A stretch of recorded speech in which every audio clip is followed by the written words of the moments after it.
Hello viewers, সবাই কেমন আছেন? আজকে যাব আমরা মাছ ধরতে। আজকে আমরা পুকুরে সব মাছ ধরে ফেলবো। এর জন্য আমি আর চিরঞ্জিত জালটা পরিষ্কার করে দিয়েছিলাম। জালটা অনেক বেশি নোংরা ছিল এবং জালটা ছিল জড়ানো। আজকে আমাদের পুকুরে আমরা মাছ ধরবো। তো চিরঞ্জিত জালটাকে ঠিকমতো পরিষ্কার করে নিচ্ছে। আসলে আমি জাল ফেলতে পারি না, আর আমি কখনো জাল দিয়ে আসলে মাছ ধরিনি। চিরঞ্জিত কিছুটা পারে, তাই ওকে নিয়ে গেলাম মাছ ধরতে। এটা হচ্ছে আমাদের পুকুর। আমাদের পুকুরের পানিগুলো কিন্তু একদম প্রায় শুকিয়ে গিয়েছে, দেখতে পাচ্ছেন পানি একদম নেই বললেই চলে। আমাদের অর্ধেক জল হয় আমাদের একদম মাঝখানে। পুরাটা কিন্তু একদম শুকিয়ে গেছে পুকুর। যখন আবার পানি হবে, পানির সময় একদম আবার থই থই করে পানিতে। একদম কিন্তু পুকুরটা শুকিয়ে গেছে এবং মাছ ধরতে খুবই সহজ হবে। ও আজকে প্রথমে একটা জাল ফেলে দেখবে একা, দেখে আসলে মাছ ওঠে কিনা। আমি কখনো এইভাবে আসলে মাছ ধরিনি, আর আমার এগুলো অভ্যাসও নেই। আর আমার দিন দিন কিন্তু আমার ভুঁড়িটা বেড়েই চড়ছে। ভুঁড়ি কমানোর জন্য চেষ্টা করতেছি, কিন্তু কাজ হচ্ছে না। দেখতে পাচ্ছেন আমার কিন্তু পেটের উপর দিয়ে, জামার উপর দিয়ে পেট চলে আসছে। এখন প্রস্তুতি নিচ্ছি মাছ ধরার জন্য। ও অনেক মোটামুটি অনেক দিন আগে ও মাছ ধরছিল, কিন্তু অনেক দিন ও মাছ ধরেনি, তাই ও প্রায় ভুলে গেছে মাছ ধরাটা। এটা হচ্ছে আমাদের পুকুর। দেখতে পাচ্ছেন কত সুন্দর পানিটা। আর উপরে রয়েছে আম গাছ, ওখানে কিন্তু অনেক আম হয়েছে আমাদের। আর আজকে আকাশটা কিন্তু অনেক সুন্দর ছিল, একদম নীল আকাশ, দেখতে অনেক সুন্দর লাগতেছিল। তো আমরা এখানে জালগুলো ঠিক করতেছি জালটা ফেলার জন্য। আর এটা আমাদের পুকুরের উপরে অনেক বেশি জঙ্গল হয়ে গেছিলো, সেগুলো মেডিসিন দিয়ে পুড়িয়ে ফেলা হয়েছে। তো এখন মাছ ধরার জন্য ও জালটা ভালো করে ঠিক করতেছে। আসলে যারা গ্রামে থাকে তারা কিন্তু সবাই কিন্তু মাছ ধরতে পারে না, আর সবার কিন্তু এগুলো অভ্যাসও নাই। আর একটা কথা হচ্ছে কি, আমি কিন্তু এখনও সাঁতার কাটতে পারি না। অবশেষে জালটা ফেলে দিল। দেখেন, ও কিন্তু ঠিকমতো জালটা মেলাতে পারে নাই, আর আমি তো পারিই না একদম।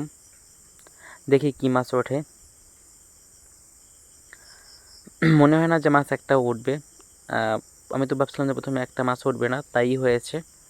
জাস্ট একটু ওয়েট।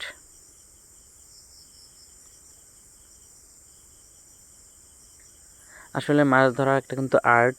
অনেকে আপনারা দেখেন যে বড়শি দিয়ে মাছ ধরে, এটাও কিন্তু একজনের শখ। সবার এক একটা শখ থাকে, কারো মাছ ধরা, কারো বাইক চালানো। এটা এক একজনের শখের ব্যাপার। অনেকে দিনের মানে সারাদিন মাছ ধরতে পারে বড়শি দিয়ে। আসলে সবার এটা একটা ধৈর্যের ব্যাপার, এবং এক একজনের শখের ব্যাপার থাকে। মাছ মনে হয় না যে একটাও উঠবে। তারপরে দেখি কি ওঠে, মাছ একটা ওঠে কিনা।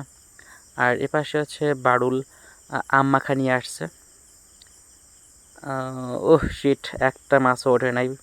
যা বলেছিলাম তাই হলো, কোনো মাছই ওঠে নাই, কেননা জাল ফেলাটা ঠিকভাবে হয়নি। তো এখন আমরা এই ছোটো জালটা আমাদের পুকুরে টানবো। দেখতে পাচ্ছেন জালটা ঠিক করে নিচ্ছি। এখন জালে টান দিব, মাঝখান থেকে শুরু করে আমরা ওপারে গিয়ে জালটা ফেলবো। দেখি এটাতে কোনো মাছ ওঠে কি না। এটা যারা গ্রামে মাছ ধরে তাদের থেকেই শেখা এটা।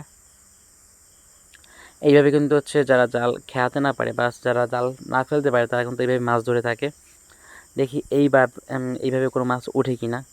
মাছ না উঠলে তো কপাল খারাপ। দেখা যাক এবার কি হয়।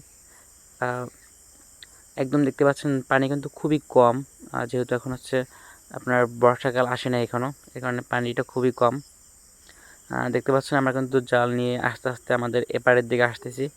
এপারে গিয়ে জালটা ফেলবো, তখন মাছগুলো ধরে নিব।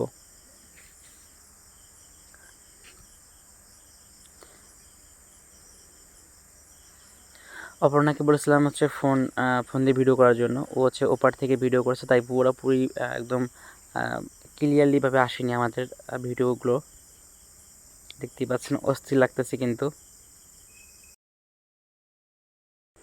এরপরে দেখতে পাচ্ছেন আমরা কিন্তু মাছ ধরার জন্য ট্রাই করেছি, কিন্তু পারতেছিলাম না।